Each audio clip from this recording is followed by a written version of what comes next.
Bem, gente, vamos conversar agora sobre homeopatia. Segundo o meu amigo Rafael Camargo, engenheiro agrônomo, vai ser com certeza a medicina do terceiro milênio. Ele está lançando um livro, Homeopatia Romantizada. Eu até perguntei para ele por que vem de romã ou vem de romance. Ele falou, de certa forma, das duas formas, né? Romã porque ele está na natureza e a natureza faz parte do nosso tratamento, da nossa vida. Romantizada porque é uma homeopatia romanceada, onde você aprende a lidar com a homeopatia como se fosse uma cartilha, uma pequena cartilha com muitas informações que você adquiriu de 2 anos num curso com o professor Moreno, não é, Rafael? Exatamente. E o professor Moreno já esteve no programa e nós sabemos que é considerado uma das maiores autoridades em homeopatia que se tem notícia. De fato, ele passa uma energia tão forte quando ele dá o curso, que a gente tem a impressão que se a gente der um banho nele e aproveitar aquela água, fazer homeopatia, cura as pessoas. Vai curar, exatamente. Então, Rafael, você é engenheiro agrônomo. De repente resolveu fazer o curso ou você teve uma outra revelação que te incitou a prosseguir e a fazer esse curso com o professor Moreno? Desde pequeno que meus pais já usavam homeopatia. Eles tinham aquela boutique, que era uma caixa com 25 a 30 vidrinhos de 30 ml, né? Que eles só tomavam aquele remédio. Enquanto eles tomavam isso, nunca apareceu nenhuma doença. Depois que eles se mudaram para Belo Horizonte, que pararam de tomar homeopatia, começaram a tomar os alopáticos, aí a doença atrás de doença cada vez se agravando mais. Eu, então, dificilmente eu tomo um remédio alopático, só mesmo caso de ter que fazer uma anestesia para uma cirurgia ou só. Remédio para gripe, para dor, nada. Eu procuro sempre usar a naturoterapia. Vocês perguntam, o que é naturoterapia? É você usar da própria natureza, quer dizer, se alimentar bem, dormir bem, manter a cabeça em dia, fazer caminhadas e aí o seu organismo então fabrica uma homeopatia interna que vai curar todos os males que começam a aparecer. Isso é a naturoterapia. Ela não admite bisturi, nem nenhum remédio alopático como meio de cura. Ela admite que o próprio organismo tem que reagir. Se você viver adequadamente por instruções da terra, se alimentar adequadamente e agora, apesar da naturoterapia, você ainda doença, você pode eliminar essa doença usando as diversas homeopatias, porque são várias homeopatias. Tem o simílimo, tem o nosódio, tem os bioterápicos, tem os fitoterápicos e os litoterápicos. Antes de entrar em detalhes o que é cada um deles, vamos voltar à naturoterapia. A naturoterapia considera que a falta de doença, quer dizer, falta de saúde, doença propriamente dita, depende do grau de acumulação de mais tóxicas no organismo e do estado em que se encontra a força vital da pessoa. Então, se você, por exemplo, ingere alimentos com agrotóxicos, ingere alimentos que estão carregados de antibióticos, como, por exemplo, frangos criados em granjas, animais que são produzidos em 1 ano e meio para corte, tudo isso entra antibiótico na ração, e isso, você ingerindo aquela carne, o seu organismo vai acumular aqueles antibióticos e os agrotóxicos que são usados nas plantas, que vai acumulando. E quanto mais vai acumulando, o seu organismo vai se intoxicando. E então, ele vai se intoxicando. E, simultaneamente, a sua força vital depende muito dos seus sonhos, depende dos estímulos positivos e negativos que você vai recebendo dia a dia. Isso aí, um estímulo positivo te enche de força vital, né? Um estímulo negativo vai tirando sua força vital. Então, um exemplo, eu falo lá de uma torcida de futebol, né? Enquanto o time está com aquela expectativa de ser campeão, você está recebendo estímulo positivo, você vai ficando cheio de força vital, vai ao campo e até briga com a polícia, briga e tudo, está cheio de energia ali. Depois o time chega na final, morre na praia, aí você fica todo negativo, fica deprimido, e se você não reagir, não usar uma homeopatia ou a naturoterapia, você acaba pegando a doença. Porque, no princípio, a doença, ela não se materializa. Ela pode aparecer quer dizer, existem uns indícios que você vai ficar doente através do seu comportamento. Então, se você, aí, por exemplo, você tem umas reações energéticas, umas reações mentais e reações emocionais. Por exemplo, no livro tem os comportamentos das pessoas lá. Você fica sabendo assim, bom, eu estou tendo essas reações aqui energéticas, estou tendo essas reações emocionais, estou tendo essas reações mentais e certamente, se eu não mudar a minha maneira de viver, isso vai se materializar e vai se transformar numa doença. Então, o livro mostra que tipo de reação você está tendo e permite você reagir a tempo. Você vai mudar a sua maneira de ser, vai tomar um medicamento homeopático, ou às vezes nem precisa tomar medicamento nenhum, basta você seguir uma alimentação correta, fazer as caminhadas diárias. O livro, então, é cheio de ensinamentos e de uma maneira assim, bem, até romântica, outras vezes engraçada e muitas vezes dramáticas, né? Tem episódios aqui da torcida do Atlético, aquela briga com a polícia e tudo, e quais as homeopatias que eles devem tomar para poder se harmonizar e tudo. Tem a torcida do Cruzeiro, tem do América, tem o comportamento dos presidentes do Cruzeiro, América, até. Tudo isso está analisado aí e quais as homeopatias que eles devem tomar para poder não ficar injetando estímulos negativos nos torcedores, né? Fazendo eles adoecer. E a homeopatia, então, ela tem vários, aliás, que os pontos positivos dela são infindáveis, né? São infindáveis. E o grande... Mas existe um mito, não é, Rafael? Que falando que a homeopatia tem um efeito muito lento.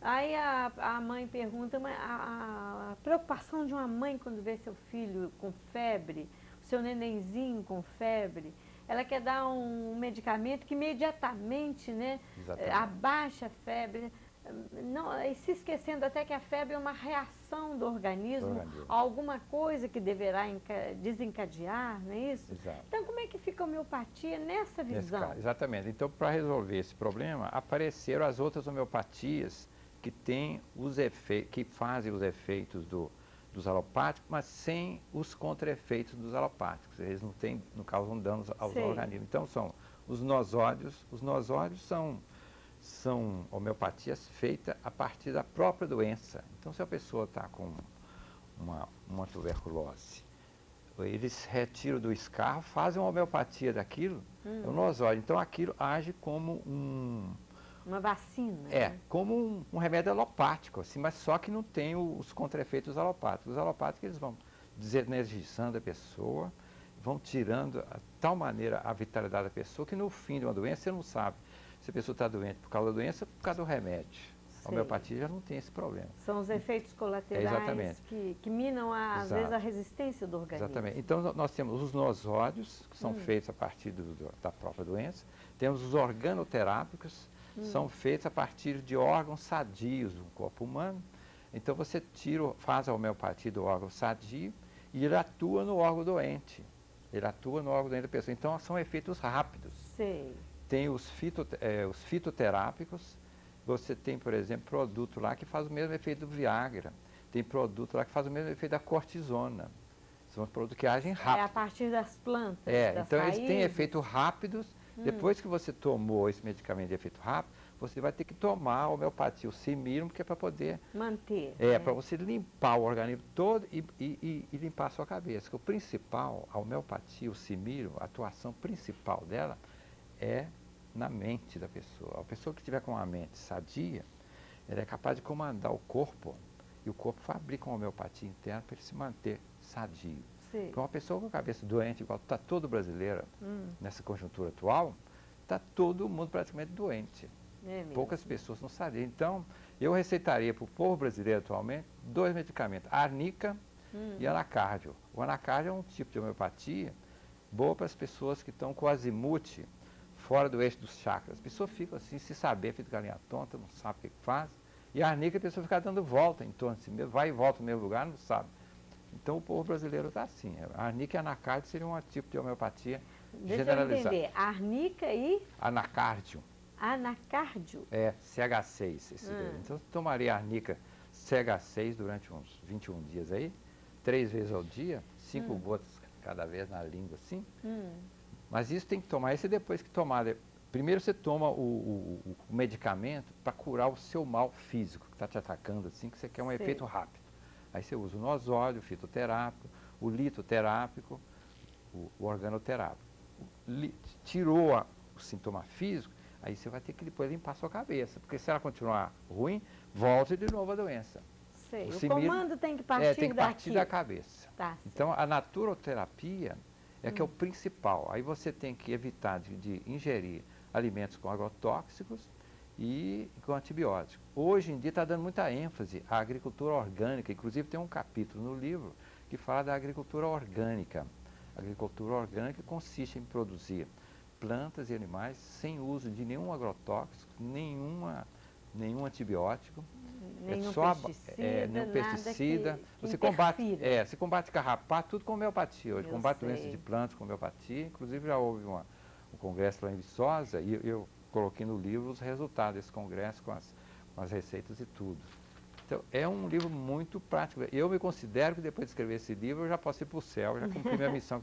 Mas ainda tem muita coisa para fazer ainda. Sim. Tem que viver no mínimo mais uns 20 anos, porque eu tenho que fazer muita coisa ainda. Bom, quando você procurou o curso do professor Moreno, você já tinha em mente que teria que fazer algum trabalho relacionado a essa parte, à homeopatia, ao conhecimento da pessoa, ao despertar nas pessoas um outro lado importante do seu caminhar com qualidade? Olha, parece que eu venho caminhando assim, a minha vida foi se afunilando, porque os objetivos, à medida que você é muito jovem, você tem muitos objetivos, muito dispersos.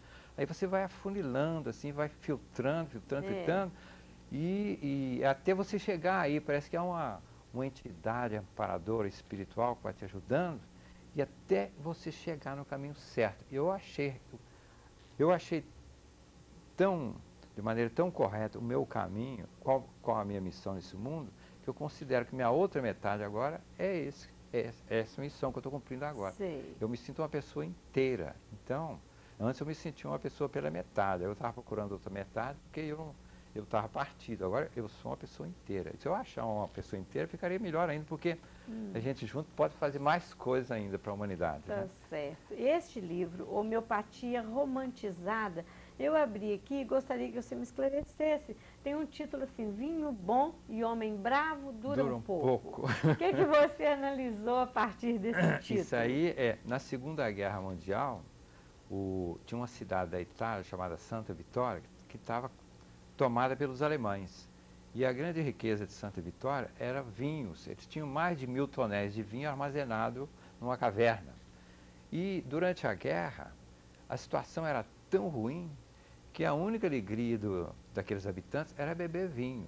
Se os alemães levassem embora o estoque de vinho deles, para eles não tinha mais vantagem de continuar vivendo, era preferível morrer. Então o prefeito de Santa Vitória, que foi representado pelo Anthony Quinn, ele ficava tratando os alemães de uma maneira assim, parecia meio bobalhão. Aí a mulher do prefeito falou, você está muito bobalhão, fica tratando eles assim, você é prefeito. Aí ele falou, olha, vinho bom e homem bravo duram um pouco, a gente tem que saber levar os alemães. E com isso eles levaram, os alemães foram embora sem levar o vinho de Santa Vitória. Aí eu estou comparando com a situação atual do Brasil. Sim. Nós estamos numa guerra, não é o Brasil, no mundo inteiro, com essa globalização, todo mundo está se sentindo numa guerra. E o Brasil, além da guerra, tem muita gente sem emprego. Quer dizer, a única alegria que sobra para esse pessoal, às vezes, é ir a um futebol, torcer para o seu time. Nesse momento, o torcedor está lá assim, se sentindo um pequeno mini-deus, mandando energia para o jogador ganhar a partida. Aí ele está ali, e de repente chega a polícia e desce o cacetete, como se estivesse matando cobra transgênica, ou apagando fogo numa floresta. Quer dizer, no único momento em que o torcedor está se sentindo um pequeno Deus, ele leva tanto cacetete assim. Isso é analisado aí. Sim. Então, eu analiso por que esse tipo de público se comportou daquela maneira. Porque tanto a polícia quanto os torcedores, eles são produtos de uma mesma terra.